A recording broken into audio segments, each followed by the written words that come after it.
야당 이야기 좀 하겠습니다. 김종인 위원장이 선대위 겸 비대위원장을 하는데요. 자, 운동권 정치는 안 된다고 이야기를 했습니다. 어제 이분은 취임 첫날로, 공식 취임 첫날로 서울 현충원에 가서 박정희, 이승만 묘역도 참배했습니다.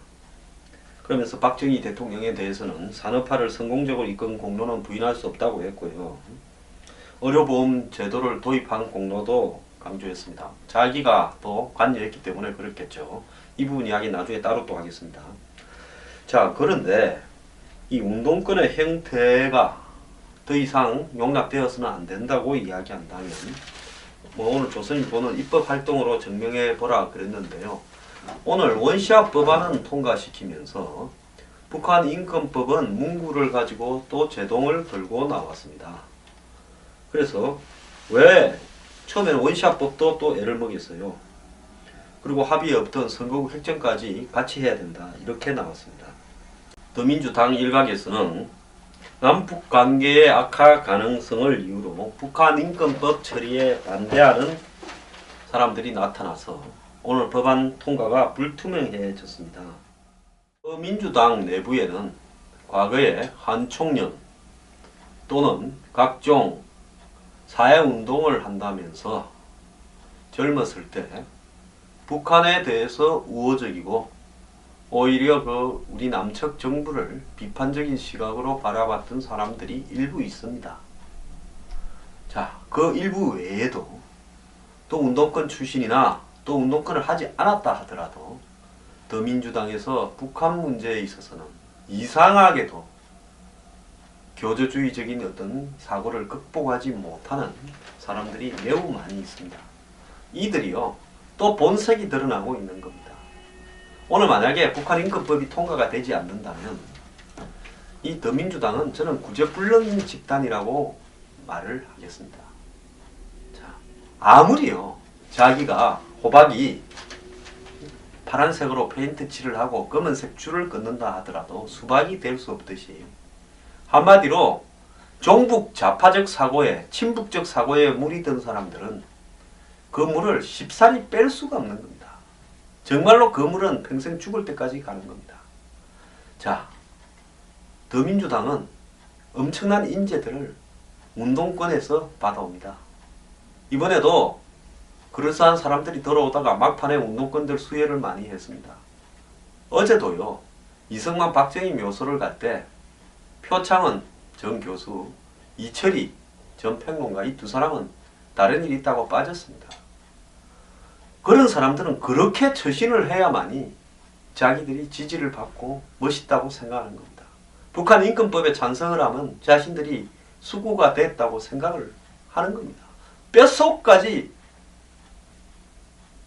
배에 들어서 고칠 수 없는 부분이 있습니다.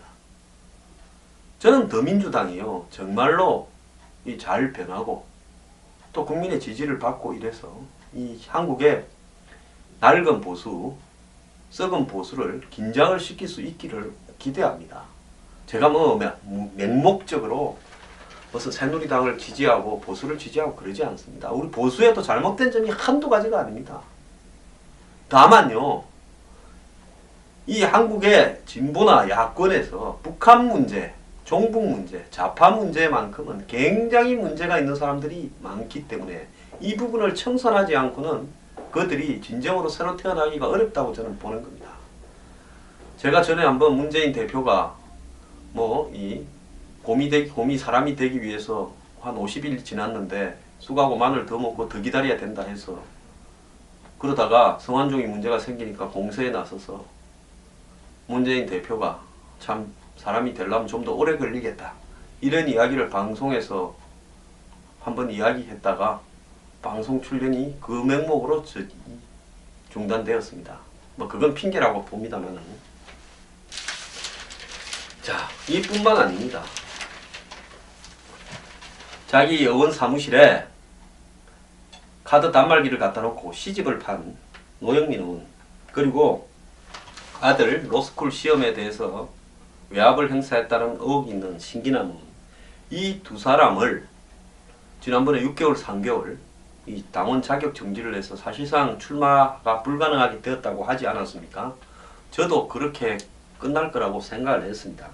그런데 김성건 의원 등이 주도하면서요, 이들이 그동안의 의정 활동도 잘했고 공도 많은데 마치 나쁜 정치인처럼 되면서 공을 묻혔다면서 이들에 대해서 좀 살려주자, 이렇게 해서 이 서명을 벌렸습니다. 그래서 그 단원에 한 40명 이상이 참여해서 29일 날 그걸 제출하려고 했답니다. 그러니까 인터넷에서 이런 사실이 알려지니까 온갖 비난이 쏟아졌습니다. 윤리심판은 이 안병우 원장조차도 정치적 관행으로 죄를 듣기에는 시대가 너무 달라졌다, 이렇게 이야기를 했고요.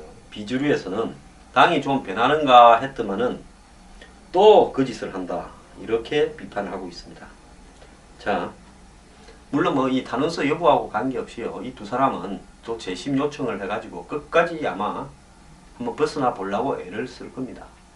자, 김종인 위원장은 원시합법이나 북한 인권법에 대해서 똑바로 처리해야 됩니다. 김종인 위원장은 경제적으로는 진보지만은 안보적으로는 보수라고 알려져 있습니다. 이분 외교 안보에도 역할을 많이 하셨잖아요. 노태우 정권 때. 직책하고는 상관없이요. 그런데 만약에 북한 인권법을 본인이 비대위원장으로 있는 더민주에서 통과시키지 못한다면 김종인 위원장은 한마디로 친노의 둘러리서로 간 것밖에 안 됩니다. 그러고 난 다음에 무슨 당내 패권을 철회하겠다, 친노를 해체하겠다, 이런 말씀을 하시지 말길 바랍니다. 그 연세에 둘러리 서셔야 되겠습니까?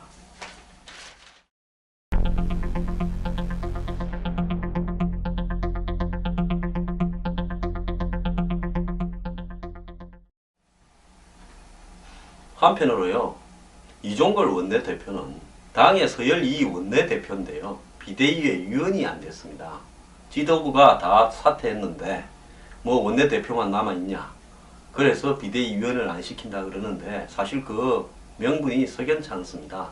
당내 서열 1위가 퇴진하기로 했으면 같이 퇴진해야 되고, 원내대표는 남아있기로 합의를 봐서 한다면 당연히 원내대표를 비대위원으로 임명을 했어야 되는 건데요, 임명하지 않더라도 당연히 참석할 수 있고 얼결권이 있어야 되는데 최종 결론이 얼결권은 없고 참석은 할 수 있다고 맞습니다. 자, 이종걸 원내대표로서는 굴욕적인데요, 이 부분을 둘러싸고 국민의당에서는 친노에 탄핵을 당한 것이다 라고 이야기를 했습니다. 자, 원내대표가 이런 굴욕을 겪으면서 비대위에 앉아 있어야 되는데요, 자, 이종걸 원내대표는 친노에 협조를 잘 하지 않아서 이런 것입니까? 그래서 지금 돌아가는 것을 보면 잘 나갈 때 정말 조심해야 된다는 말을 저는 문재인 전 대표와 친노에게 하고 싶습니다.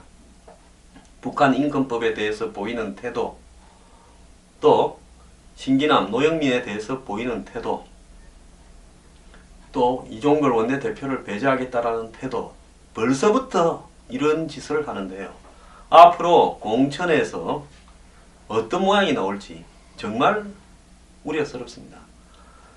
김종인 위원장은 본인이 컷오프 20%를 지키겠다고 했습니다. 탈당한 사람들을 빼고 남아있는 사람 중에서 컷오프 20%를 하겠다고 했습니다. 그러면 109명 남아있으니까 컷오프 20%면 22명을 드러내야 됩니다. 정말 22명을 드러내는지 김종인 위원장 정확하게 하시기 바랍니다. 그러지 않으면요, 이분 큰 소리 잘 치시지 않습니까?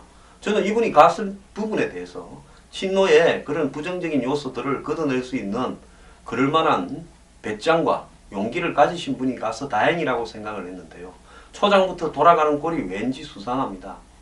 정확하게 일처리를 하시기 바랍니다.